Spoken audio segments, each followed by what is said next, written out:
Well, let me set up the mic. There it is. Hello, everyone. So, yesterday's problems got resolved. I don't know. I ended up just copying over a working source and kind of jimmying in all the stuff I had accumulated for the engine. And it worked. I'll go over a little bit of well, actually, there isn't much added. I have the grid in there, and that's about it. I was going to do the the sorting for entities, but that seems like too much programming. So, anyways, without further ado, I'm going to be using this for at least the start of this. Didn't get much use out of yesterday, but yeah, it all compiles. It all does its stuff. Didn't change anything much besides deleting the stuff that was not going to be used at all, because they were RPG, and all I wanted to have set up for today was that I have my SDL stuff down here. Like, I can actually show it. Let me compile this. I think literally the only thing I have going on is I'll badly put a sprite in. So yeah, that still works. We can have a sprite because that's what I had in the enemy sheet. I'll have to change the name and change the sheet up because it's not going to be the same size. These were 32. This is going to be 16 by 16, and we're going to change the resolution on this. We're at least going to make it vaguely modern widescreen, which means take 1920 divided by 4, take 1080 divided by 4, and that's the screen resolution we'll be working with. But anyways, that's besides point. And as I said yesterday, the entity folder, which I brought in, basic entity stuff that could use anywhere. I'm going to try using SDLRect for this. And this is where I started going like, oh, I'm going to just, oh yeah, I just copy pasted this over for something else. I don't even think it works. But it'll be a good start for me to actually hack at. This I started doing and was going to start testing it, but that seemed too programming, so I just put in instructions for a basic merge sort, which I'm going to use to get the distance from the, basically the flood fill algorithm that gives how far you are in a cardinal system from whatever seeds I put in there. And just a basic breakdown of it. Should be good. But besides that, the stream isn't going to be about coding for another, 3 hours. Excuse me. Okay. What I am going to be going over... Oh, does this not show up? One second. Doing it live.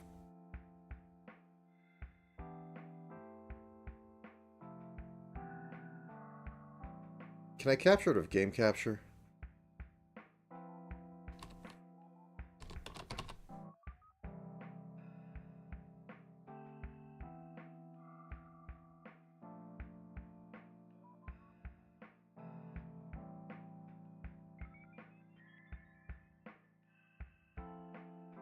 I don't think so. One second. Let me close down a few extra things just so I can actually see stuff.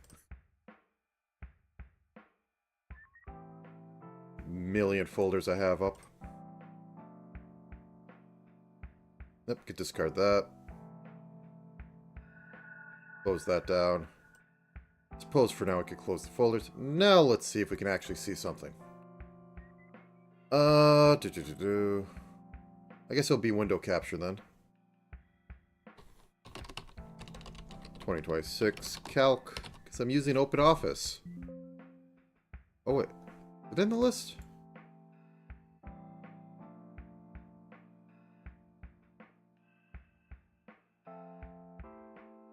Ah, there we are.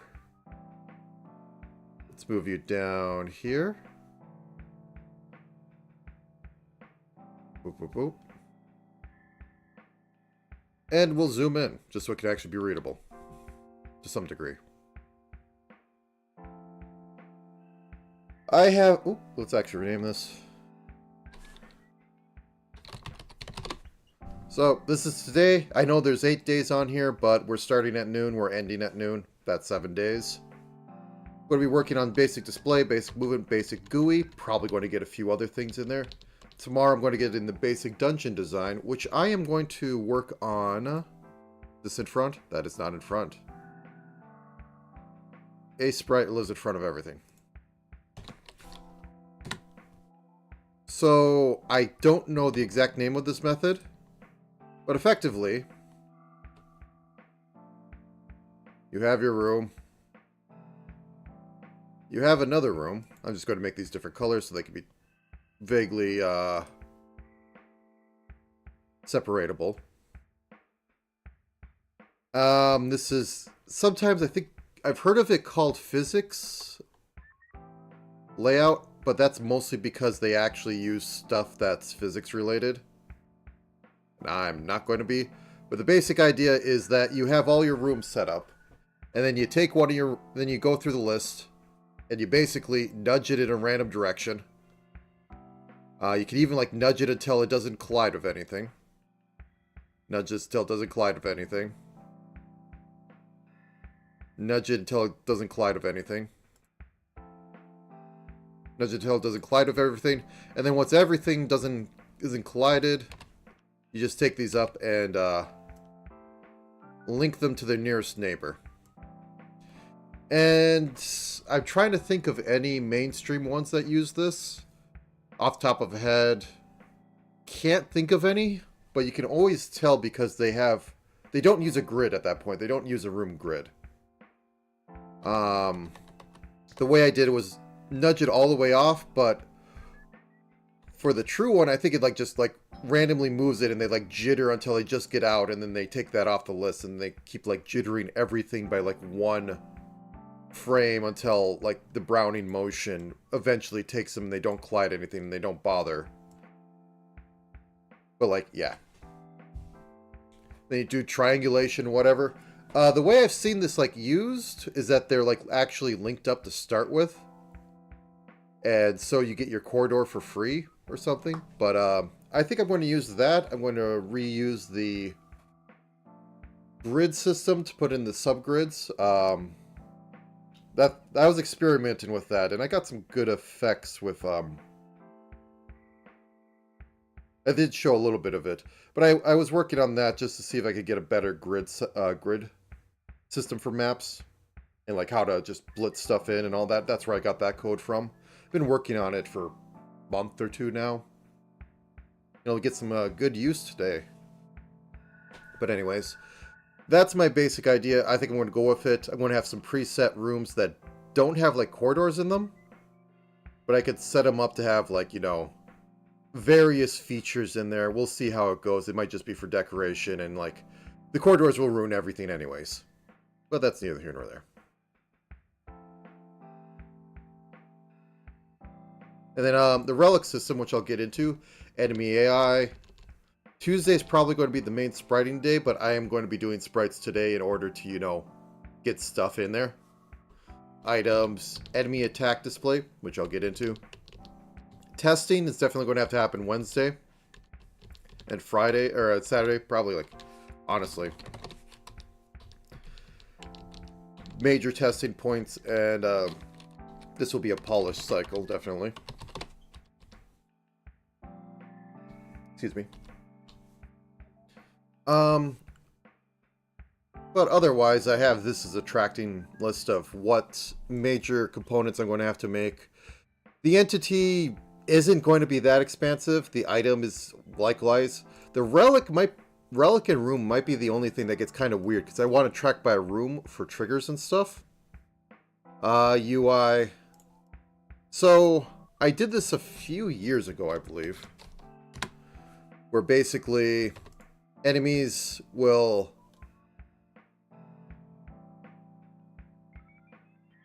So the system went like this. Actually, let me put this as... You're here. The enemy is here.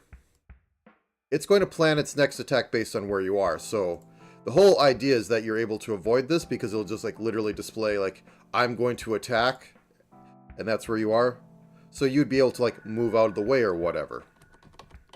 So I'm going to have that inbuilt into entities and have to have a way displayed. It isn't too hard, but still. Display-wise, I think I'm going to actually use sprites this year and just have it be like 2 tiles long so that I can have it be colorblind friendly and just so it's more easily readable. Like I'll have one be like this and it can just slide across here depending on what frame it is. Like another movement one be, I don't know, just dots.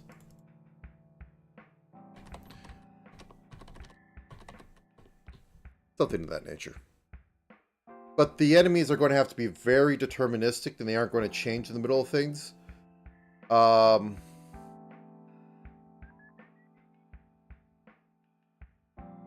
have a few ideas for that. But anyways, system, got basic bump, we got enemy movement, we got enemy actions. Relic activation, which I'll get into in a second. Item activation, item targeting. And then most of the nomenclature. So this is, I guess the idea would be a turn-based, more traditional roguelike, Slay the Spire. The basic idea I have is that there's going to, the main meat of this is going to be managing your activation items and whatever. So you get, you know, high amount of block when you get hit. You have high amount of damage when you attack. Block is transient. It's always going down by 1. So is the damage buff. So it's going down by 1. Then you have like the one-time use damage, which, you know, you do a hit, it all goes away until something else replenishes. And guard, which doesn't reduce and is basically like block. I was thinking on it, and I think I'm going to have like an armor block that slowly regenerates, and it's also going to be affecting enemies as well. So enemies with armor will basically always have 1 armor, which I suppose isn't the worst, but you could also get items or whatever to strip off that. But anyways, I have a list of relic ideas. Probably won't get most of them in, but one of the ones I don't like in here is this one, but this is literally Slay the Spire inspired. This is Pokemon inspired, and then I just wanted a one that deals with high health and one that deals with low health. I'm not so sure about this one, but we'll see. And then your normal relics, and then what was called like boss relics, which fundamentally changed the game in Slay the Spire. Like this one is going to give you 3 movement, but you take 1 damage every 3 move. Half damage, or you deal half damage, but you get 4 block at turn start, which would stack to high heaven. Probably would have to change that one up. Maybe move that over to armor and just have it instantly fill the armor or something. Berserker, you gain 1 attack action, and whenever you attack, you remove a move action, or I guess I call it the Omni action, which can be used to attack or move. Anyways, I have a bunch of them. Get into it later. Probably add a few more because I don't know when to stop, and this is probably going to be the main meat of the game. Actually, let's look it up real quick. Slay the Spire relics.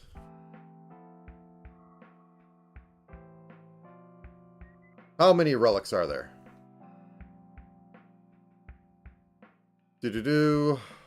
Common, uncommon, rare, boss relics. Event relics, and... Yep, show me the list, but don't tell me how many of each category there is. You gotta be very... There's over 200, is what I'm getting from the top source, but... Yeah. But yeah, the idea for starting relic, since you aren't picking a class, is it's just going to offer you up like 3 of these, or 2 of these, and you pick one. And it's just going to pull randomly from this list.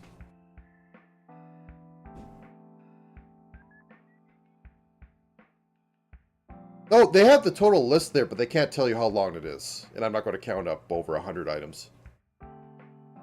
But I was going for like 26, because that's always a good number to go for in roguelikes, because, you know, letters of the alphabet.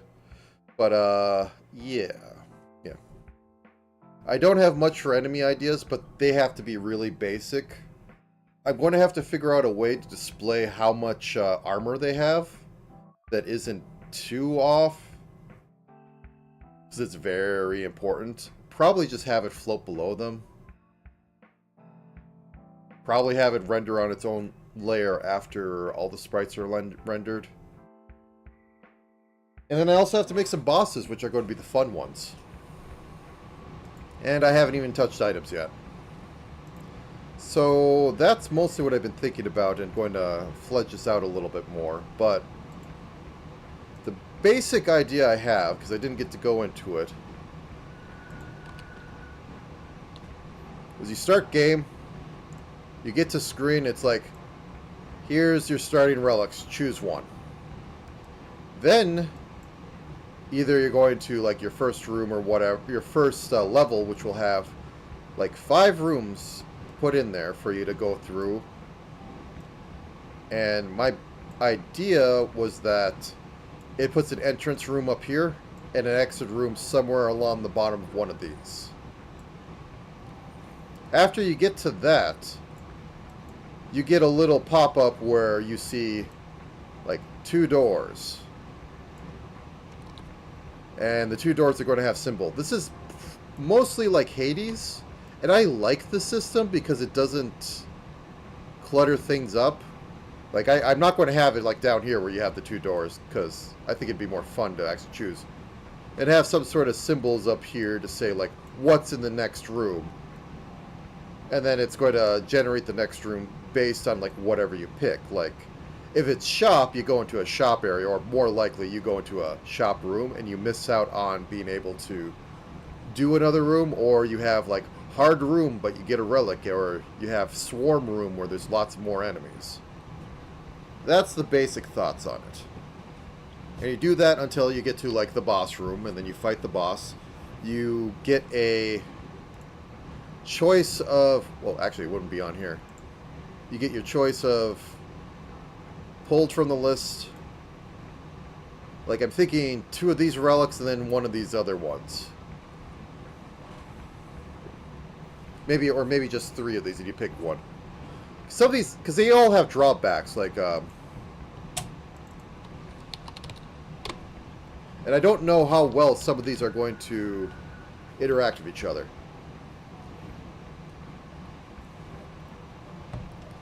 But the basic idea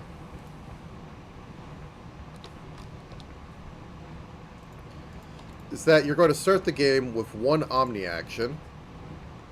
I was going to put a giant A here. I'll have to figure out something later. And the goal is to get like that and extra attacks.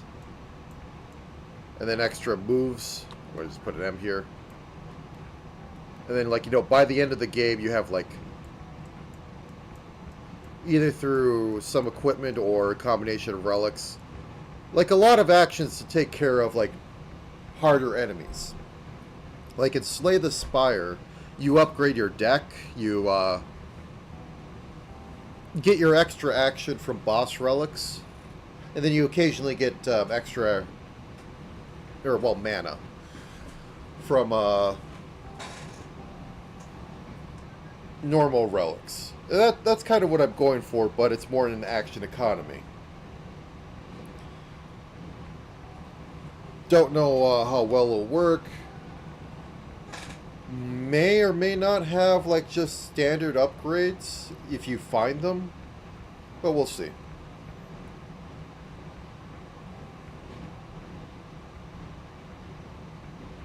Okay. So, yes. I wanted to put down here bosses. One boss I do want to have is Slime. Splits off small slimes as you attack. And I got to think of some other ones. Don't know if I'll be able to do all the Slay the Spire ones. But I want to at least have a couple in here.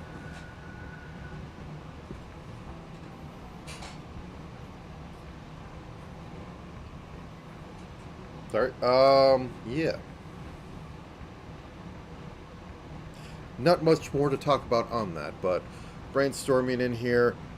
I'm almost thinking a 1-bit color, almost arcadey sort of display style for the sprites. But we'll see how that develops, because maybe it'll work, maybe it won't. It'd make things somewhat easier. But I want things to be very, very readable.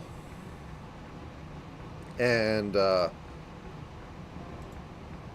unlike Slay the Spire, I have to deal with every single tile that's being displayed.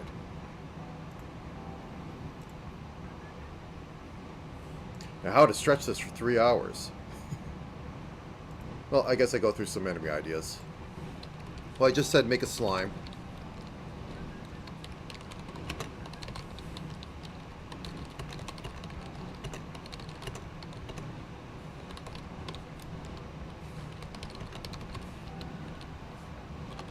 I'm noting Rat as just an enemy that's, like, easy to kill and all that.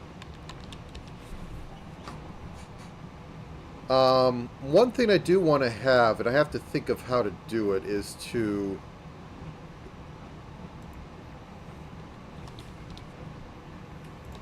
I want to make some enemies that have interesting interactions with the room.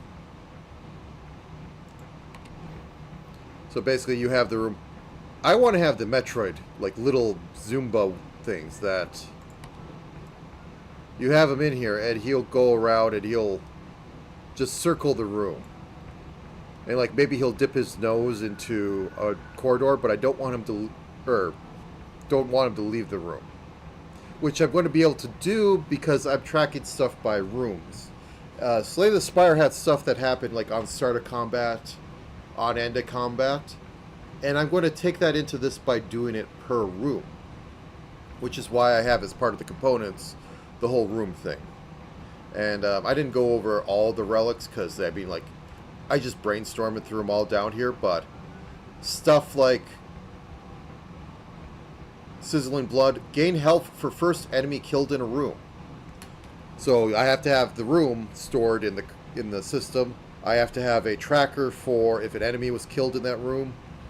That's simple enough because I can tell when a point is in is within a rectangle. That's pretty simple. I just have to track it all. All same with entering, exiting, all that. The vision stuff I'm going to have to upgrade for seeing as well. But yeah, I might want to divvy these up into common and rare relics. Whatever. But yeah. The other thing is, like, how am I going to display everything? My first blush is that since we're doing it at, like, fake widescreen, actually I can do it 920 divided by 4. It's strange. It's like I memorized these numbers. A thought is that I keep the play area square. Then, you know, you have your guy in the middle here. And then I can have over on the sides all the info dump of whatever. And then on this one I can have, like, the relics. Or like gold or whatever. And this can be like your standard HP.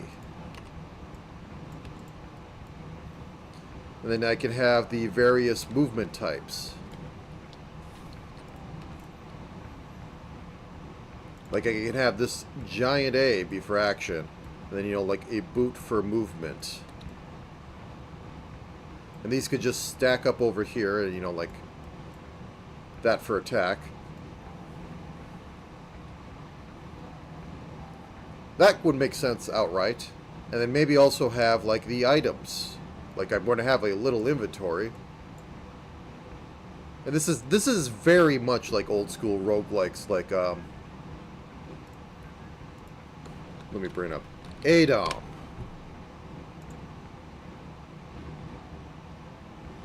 ADOM classic screenshot.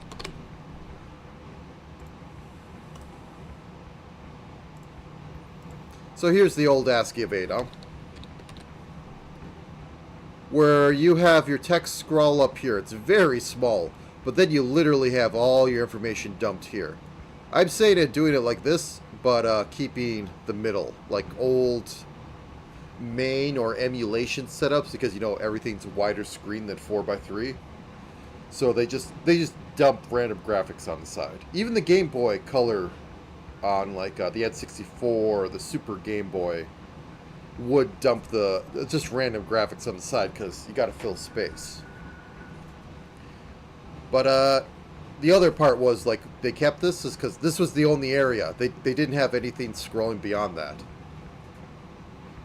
which I am. And it's going to be a little bit of pain to, you know, get things set up right, but I have it half made in like 3 different places, so it shouldn't be that bad. So yeah, like have oh,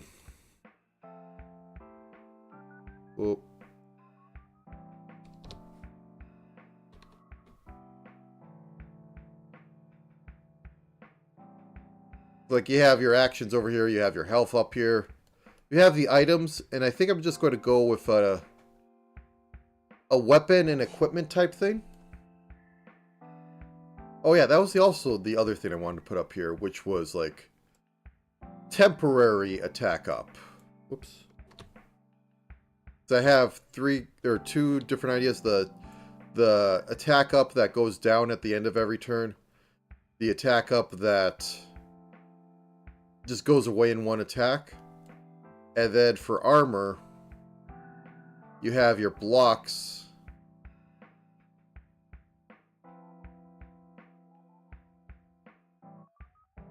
I forget if that sort of stuff was on the ROM for the Game Boy cartridge, or if it was Nintendo that baked it into the Super Game Boy. Because there were some Game Boy games that had... The game wasn't modified, but the way it was displayed on the screen was by the Super Game Boy, because it had custom palettes for it, and it was triggered off how of doing certain games. Anyways, so you have your temporary block, which can be generated by things.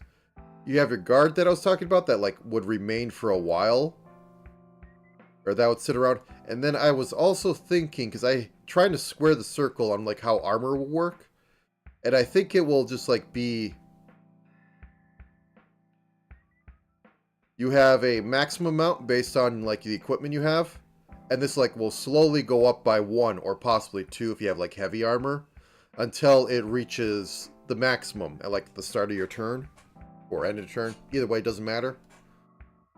And this will be your main way of surviving, because otherwise you're just taking chip damage everywhere if you aren't avoiding everything. I might have to tweak it a bit, but this is the very basics. Then over here you have all the relics that will say their name, and then they'll have the glowing when they're possibly active, and they'll shake when they do their activation. So I'll have to have some stuff in there to allow for proper rendering of that information. And as I said, as you can have like a lot of them, I might have to make them 8 pixels in size, but we'll see.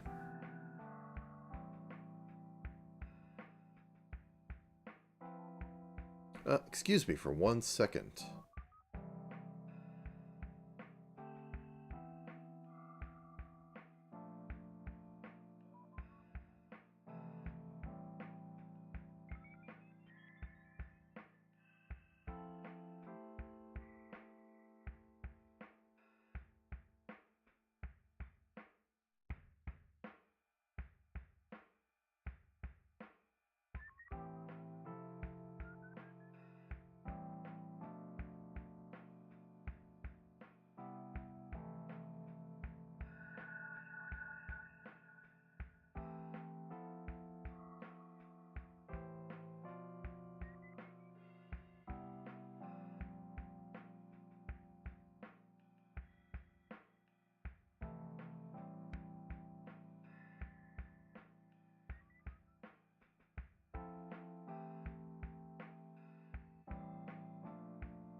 Alright. Actually, that source can go away.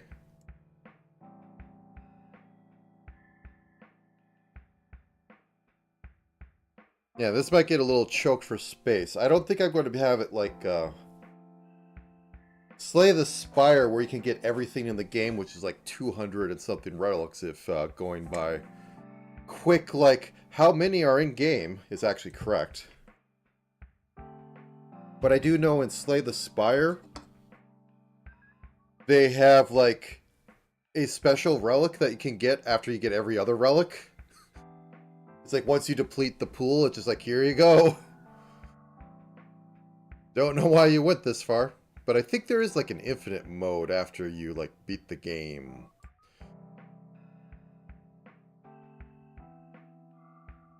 I'm trying to think what else I could fill time with, or else I take a nap, I guess. Because, as I said, I'm starting at noon. The basic idea behind that is that I get a final bit of time to look over after I go to sleep, to look at stuff, and then I finish it up. Start at 12 a.m. and at 12 a.m.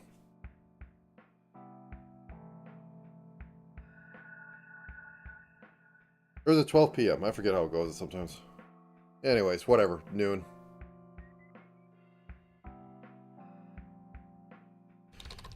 So, we talked about basic display, basic movement. Movement's going to be, if you try to do a move, it will try to consume the movement action first. If you try to attack, it'll consume the attack action first. And then if you have an Omni action, it'll consume that, and then, like, end your turn. Need to have an end your turn button. Some of my things are planned to go off of if you have extra actions or not. Mostly just one right now, but I'm sure I could figure out other things.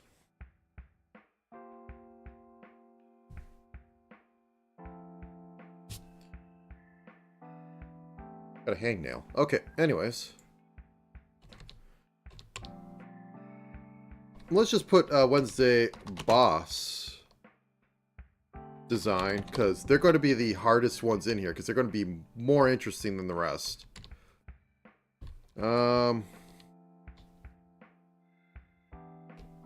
Alternate room layouts.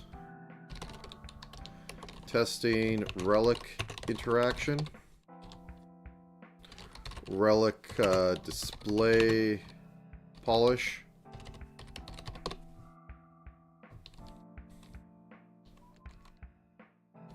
Because this doesn't seem like a lot, but it's going to be a lot. It always is. Okay, actually I don't have items, so. Name. 0 equals 0 plus. Click. Oh wait, no, it should be 1 plus. There we go. Auto numbering. Excel is your friend, or spreadsheets are your friend. Description. Like, I'm not sure if I'm going to be doing full prefix suffix stuff, but yeah. Dagger. Low damage, but every other turn give an attack. Attack action. Sword. Basic sword. Here, basic attack option.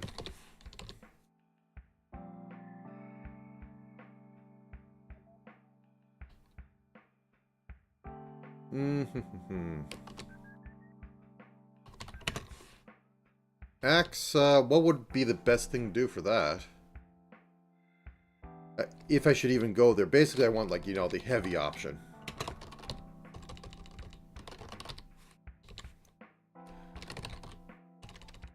Every other turn, convert, remove a move action or convert a Standard action, maybe. Omni action.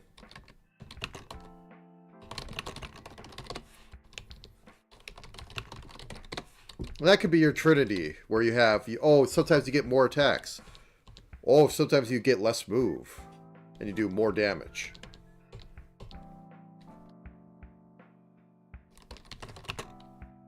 Light armor. Nearly no defense. Gain a move every other action, or every other turn.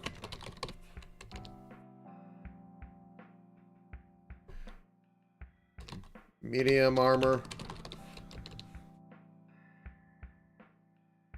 Basic. Defense option. Heavy armor. Slow every 4 turns. Where this is every other. Double, lots of guard. Lots of armor.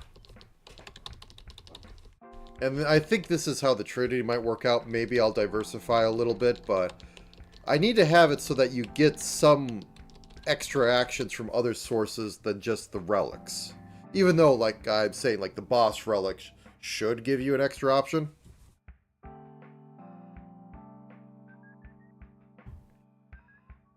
Like that is a must-have standard.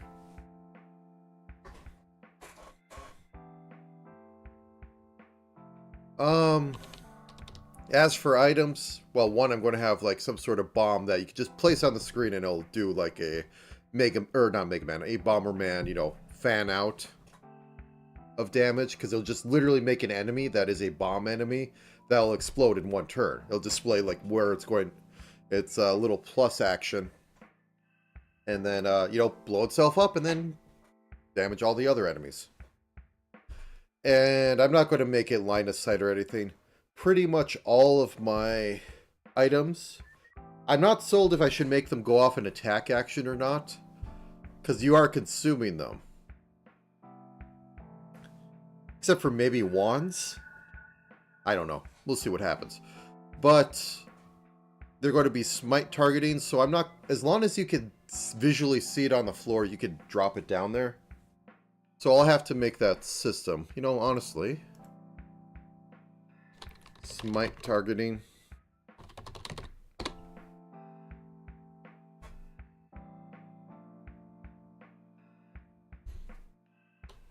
I guess put it in here. Healing heart. Heal by stepping on it. No, actually, yeah. Cookie. Heal 1 health. What's it upgrade? The last one has to be turkey.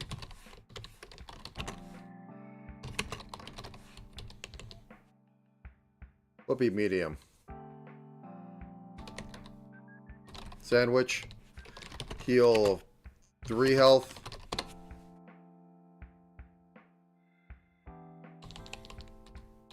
Very rare. Stepping on it. Rather large. Health. 10. So I'm thinking you're going to be starting with 30 health, and that's the way to go. And most things are going to be doing like 5 to 10 damage would be the average one. Like the rats would be doing, you know, like D6 or something pitiful that you can ignore. But most serious enemies could probably kill you in 3 hits, which is what I'm going off of for difficulty. Bomb. Spawn, then deal damage in a plus.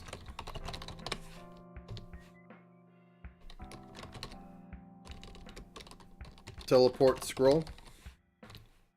Randomly teleport to random spot in dungeon. Jaunt scroll. Teleport to smite location.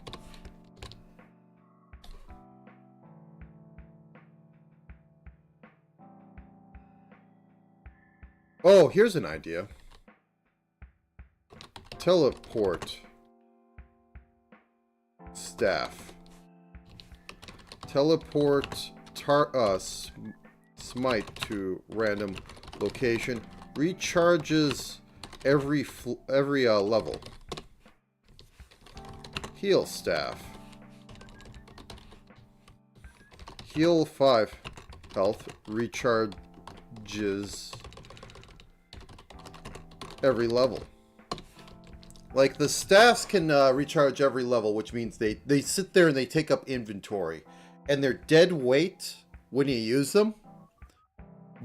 But they're reusable everything. So you can't keep, like, the really healing items that will, like, you know, you can pick up something else. Oh, actually, throwing knife. Long range attack in cardinal direction.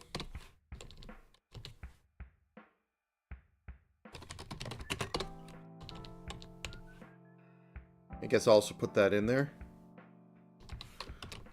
Cardinal line targeting.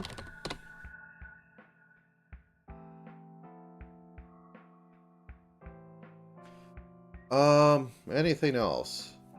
Well, magic mapping is always a good one. Sure. Well, I won't have scrolling in, like, how you move around, so it's not that useful.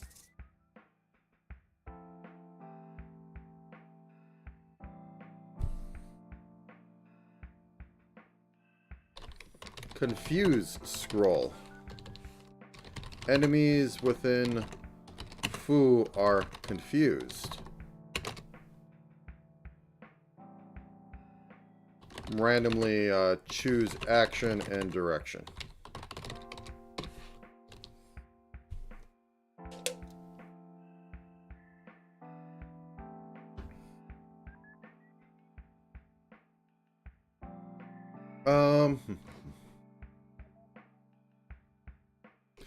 Magic cannon.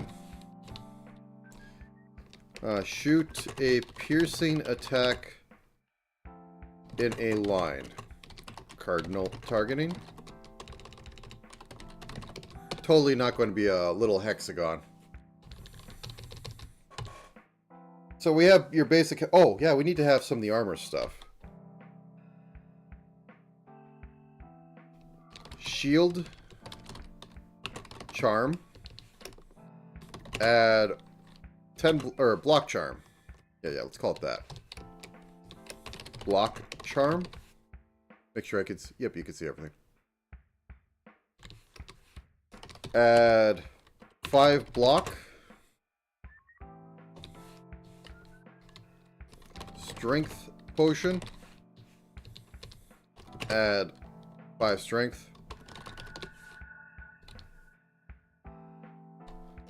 Block staff. Add 3 block.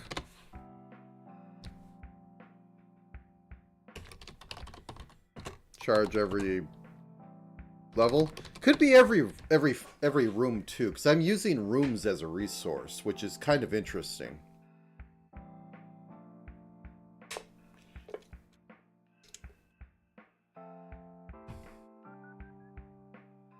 I mean, I could also make a relic and call it Staff Master, and every time you enter a room, it will recharge all your staffs. That'd be neat. It'd make some of them overpowered, but you're still just like... They shouldn't be as useful as, like, random pickups you have. Because they're replenishing, but we'll get to that later.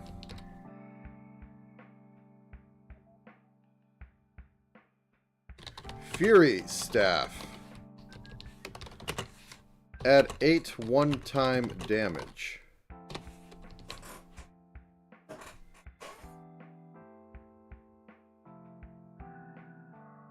Potion of Coward. Gain 5 movement. Potion of Surge, of Action Surge.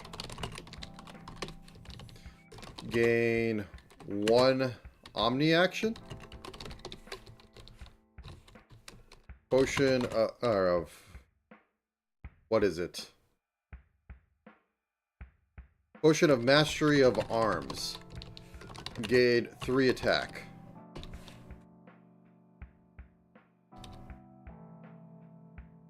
Guess I can make that too. Like, this is pretty much only going to be... This has to be useful for just, like, using movement.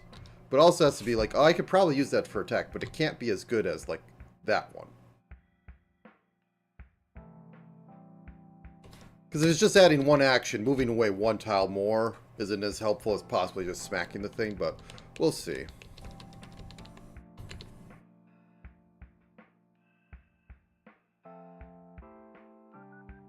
One sec.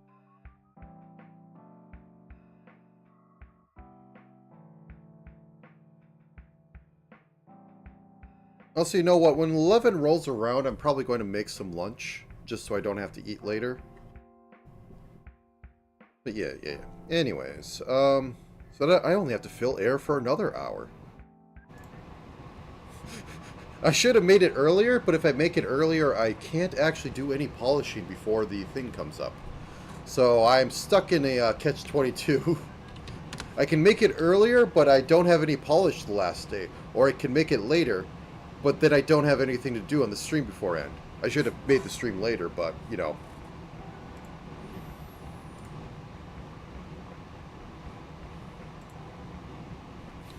Okay. That's a fine list to start out with.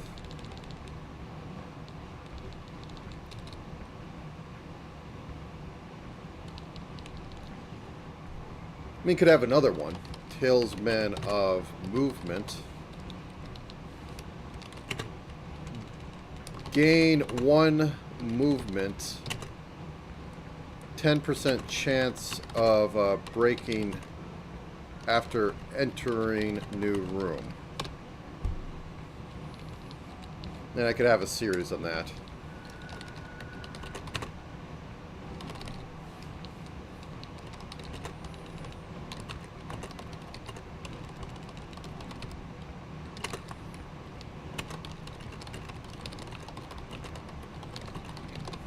So, like, just more things where you trade off, actually having an inventory for having extra actions. And inconsistent at that, because, you know, might break.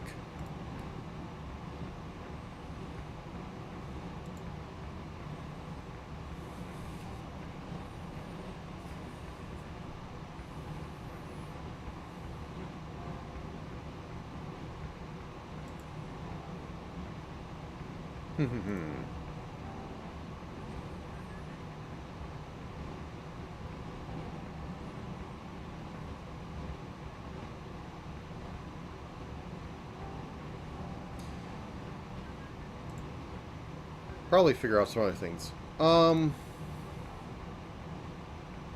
Need some sort of knight. Heavy armor. Only move every other turn?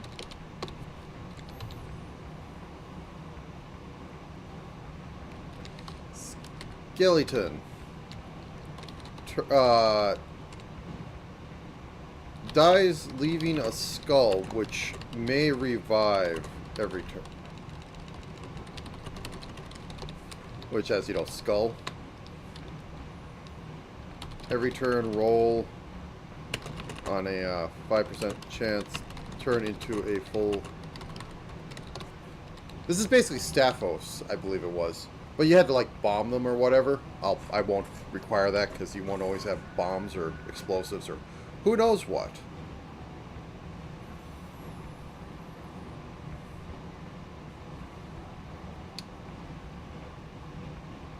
I'd like to have...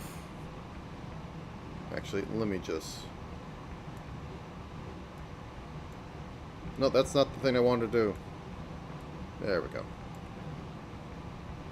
Cut. Paste.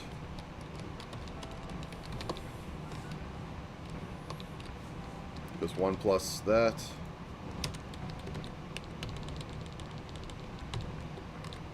Though honestly, 0 is probably going to be player. There we go. they're going to be sitting in the same array.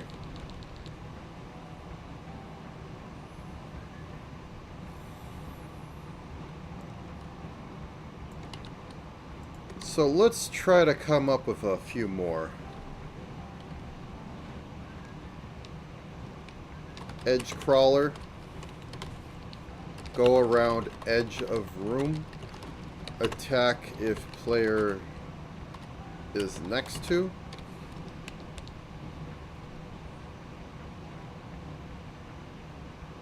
Charger. If in cardinal targeting, if player do charge action, move 2 and do damage. It collides towards player until it hits something.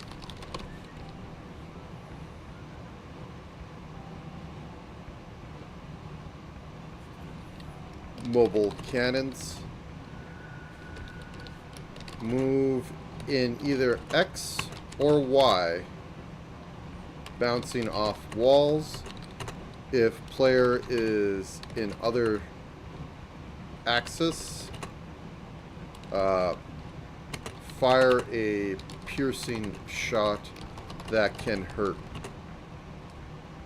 That can hurt enemies too.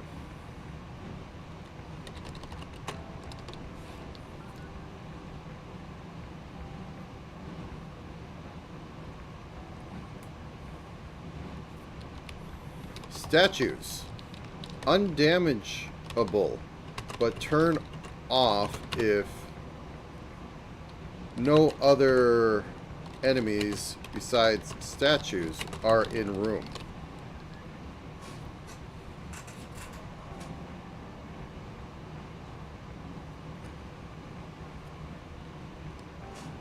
Those annoying little things in Zelda. They might actually have a name.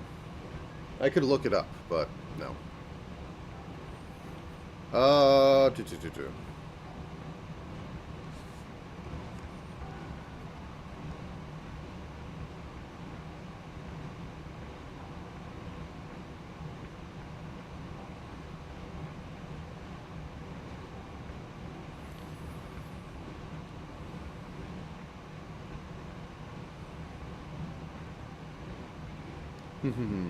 Oh yeah, bombs. Will explode in a cross.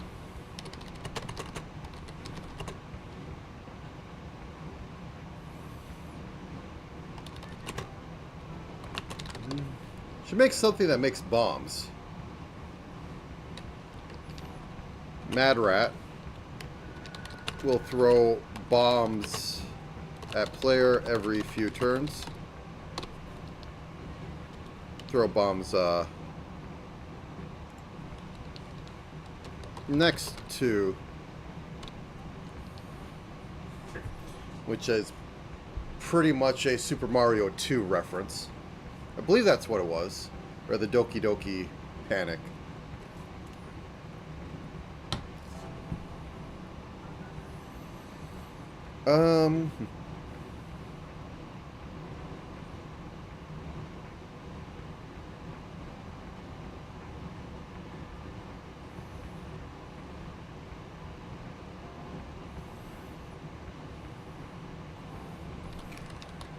Creeper, or, Land Octopus will move towards consumables and use them off floor. This will require me making a separate heat map so that every single, like, item on the floor will also contribute to that. And it could have funny things where, like, you see, like, one of these going across the room because it's heading towards a cookie to eat.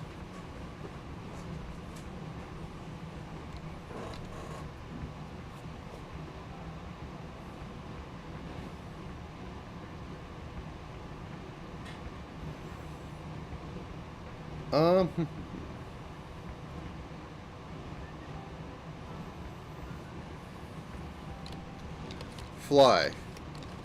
Has random movement with bias towards player. Can move diagonal.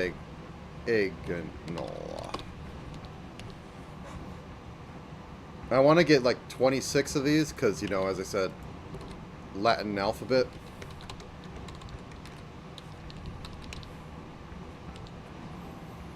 How many enemies is there in Slay the Spire? I think it's actually astoundingly, like, not that much.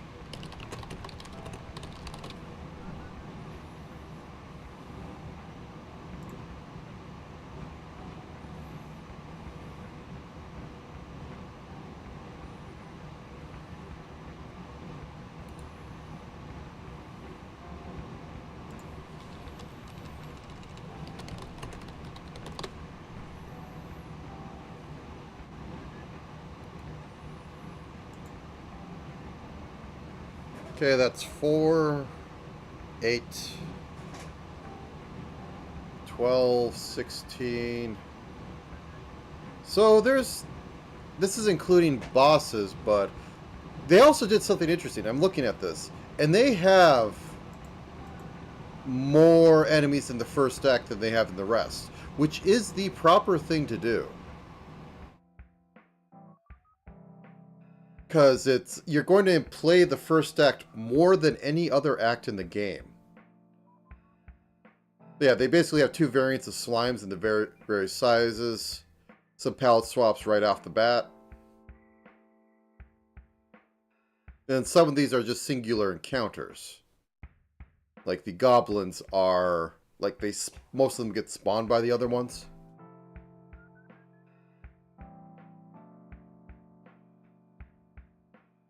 Actually, some of them are reused between acts as well. Which, I mean, I'm not surprised by.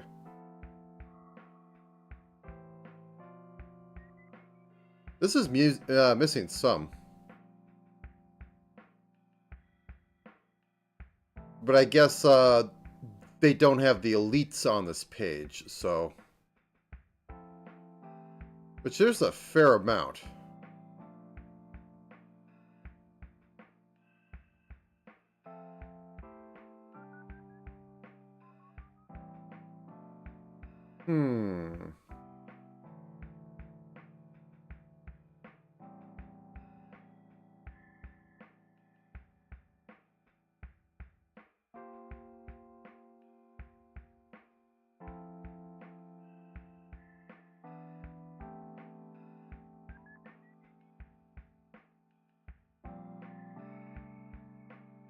They also do have like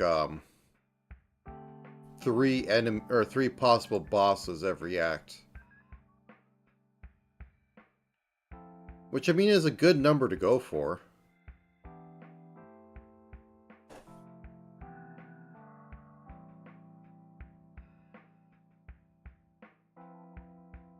Also 3 elites an act. 3 is a magic number. And yeah, I can't remember most Zelda enemy names. They are kind of weird and all that. Okay. I guess I should possibly also think of some late game ones. Horror.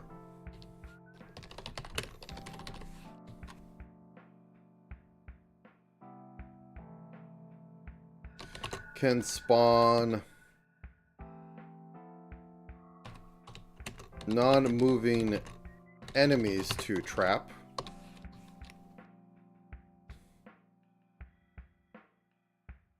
Horror cube. Has health and exists to slow player.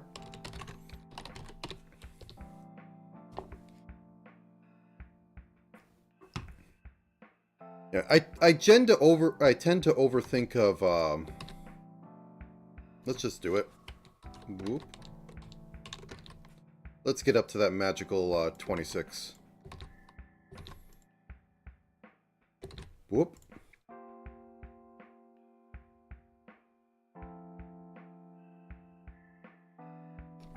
Bone Crawler. Moves extra fast. Tell next to player.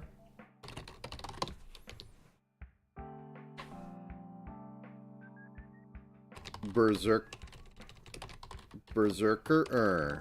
Yep. Moves every other round, but has 5 attacks.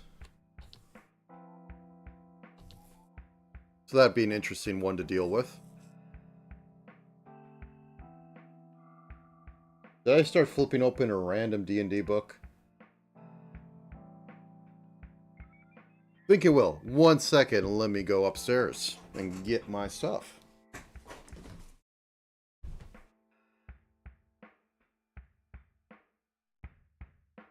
Actually, wait, I have 2nd edition reprints down here.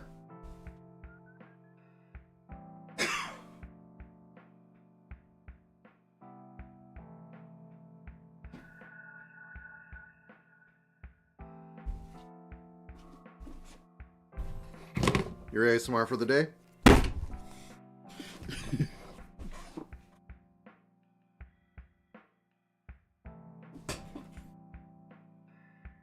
Oh man, this is a thick tome.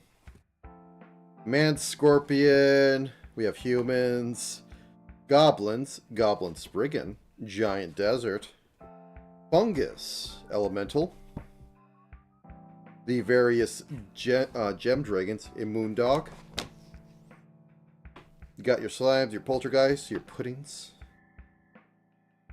All your good stuff. Ah, the classic Sturge.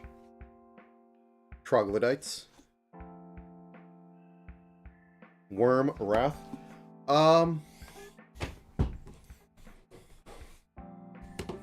Okay, that gave me some ideas. Fungus Man. Attack can rot a food item. Food item. Hitting can spawn spore enemies. Sporling. It's a rat, but it adds to the situation.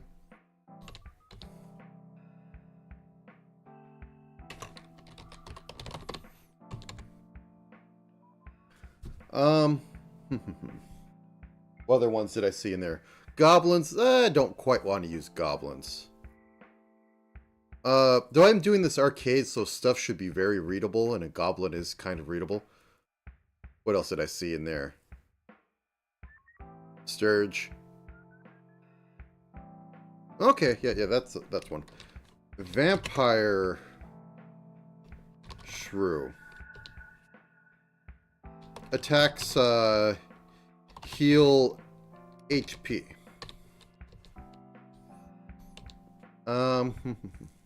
That seems pretty late game.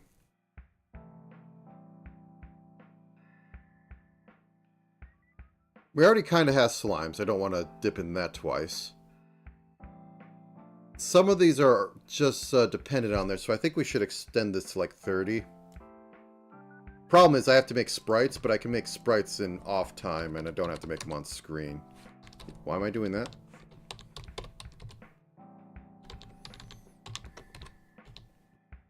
There we go.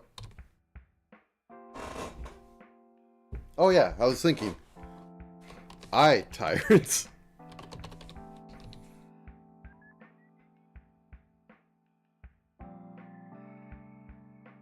Has 8 different attacks. Maybe some should change tiles like ice.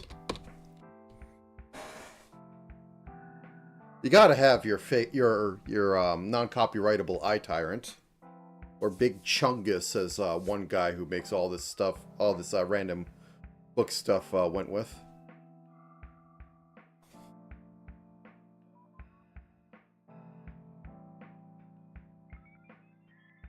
Actually, what would be some good Zelda-related ones? Or Dark Souls? Dark Souls really doesn't have an enemy design philosophy or like unique things. Like you could say Moonlit Butterfly, but it's a giant butterfly enemy. It's more how it looks. Hallowed are just kind of reverent undead sort of things, so that doesn't fit into here. Besides the bone wheels.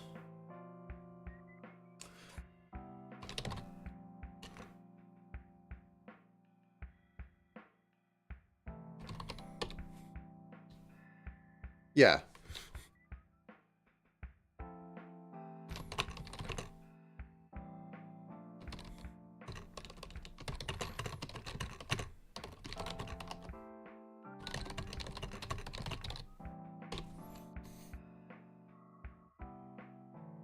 Yeah, the basilisks are a constant thing in there. But yeah, they are pretty generic. Like, I was thinking from Legend of Zelda, not Lynx, which is, you know, like half man, half wild cat with two swords.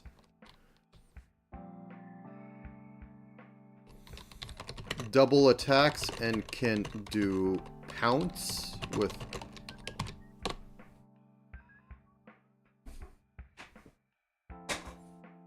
Yes, yeah, they do what most generic, or what most fantasy should do. I've kind of touched on this before. I remember somebody talking about how they made RPGs, and they said 80% of your classes and 80% of everything has to be stock standard, or you won't get people to buy in. You have to have your fighter, you have to have your cleric. You can give them like a priest of something or other, but you can't call them the Zibblezofs, because people are going to look at that and like, I don't care. They have no attachment to it. You have to give them enough grounding to get into it, and that's got to be in a form or name sort of thing. And then you could have your weird like psionic classes as the other 20%. Dark Souls went more with like... Yeah. Dark Souls pretty much just kept everything like very stock fantasy, and then just like their own overwhelming, like just like everything's like a sad nobility that's fallen. And that everything used to be great, but it's like decayed, and it still wants to be great for the most part. You have your loathsome dung eaters, but yeah.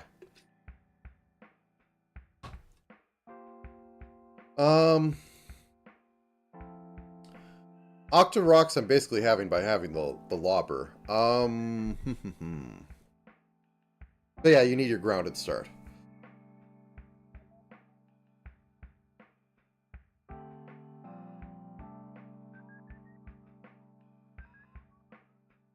Dekus are also Deku shrubs.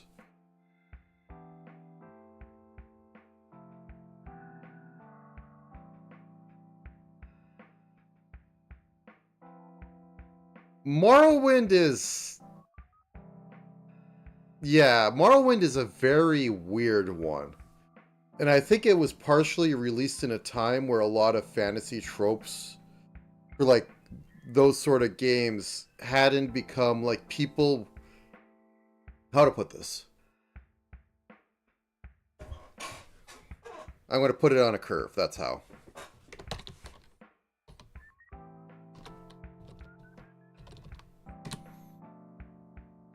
I mean, that technically works. Let's just go with it. So I'm going to make this as completely arbitrarily pulled out of my rear. But it's probably more correct than I would want it to be.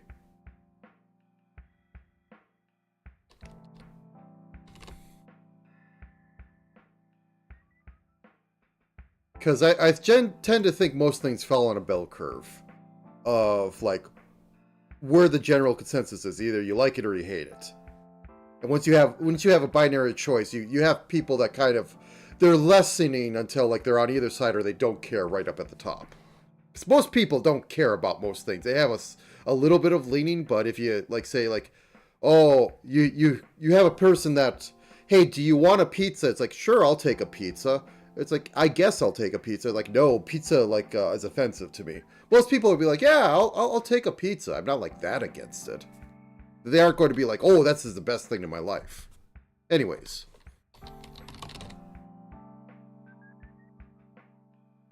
Oh, wait, no. This would be population. Like thing. So your standard deviation of a bell curve.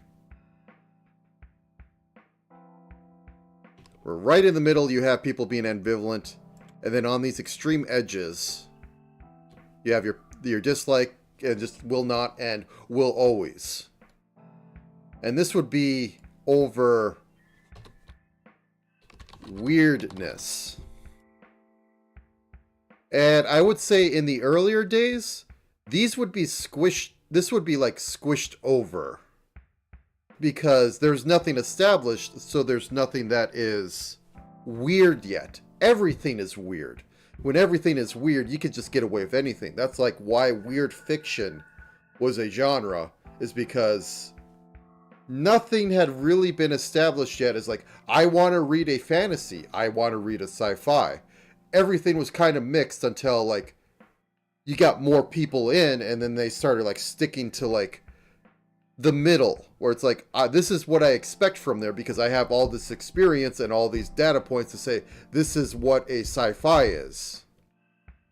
And the amount of people that really wanted weirdness were pushed out to the side because people now had an idea of what a fantasy or what a sci-fi or what a Western was. Well, back in the beginning, it was just all over the place. You had ray guns in fiction all the time. And while it does make, comebacks and things, I see a lot of people now groan once the, sci-fi alien firearm shows up in a video game, in their fantasy video game about slaying orcs and protecting the kingdom.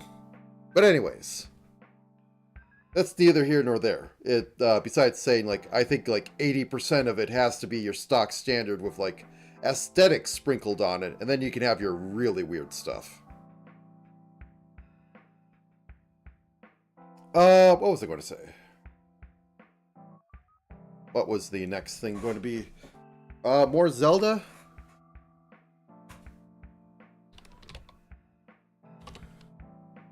Mossling can teleport to other moss patches.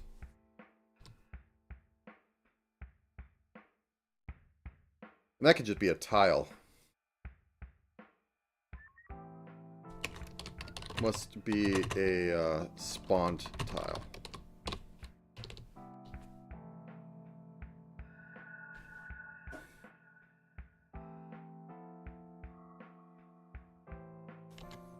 Da da da.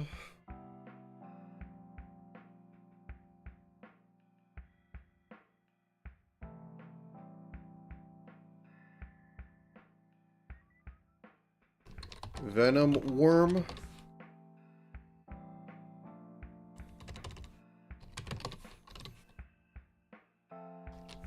Strong. Smite long range attacks.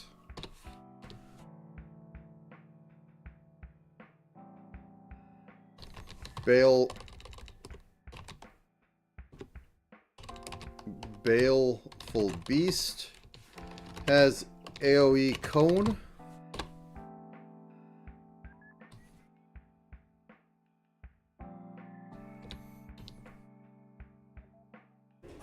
Let me just take a quick look through there. I can't think of any off Zelda. Slimes, Hippocampus, Golems. Gargoyles, Dryad, Dragons, Crawling Claw, Broken One. Oh, Broken Ones are literally body horrors. Magic or science, I put them together and they lived. Brain Mole.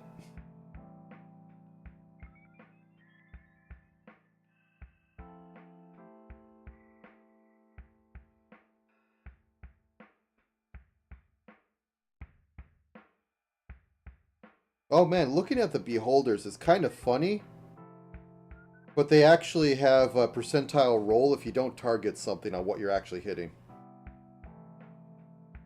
In the old D&D.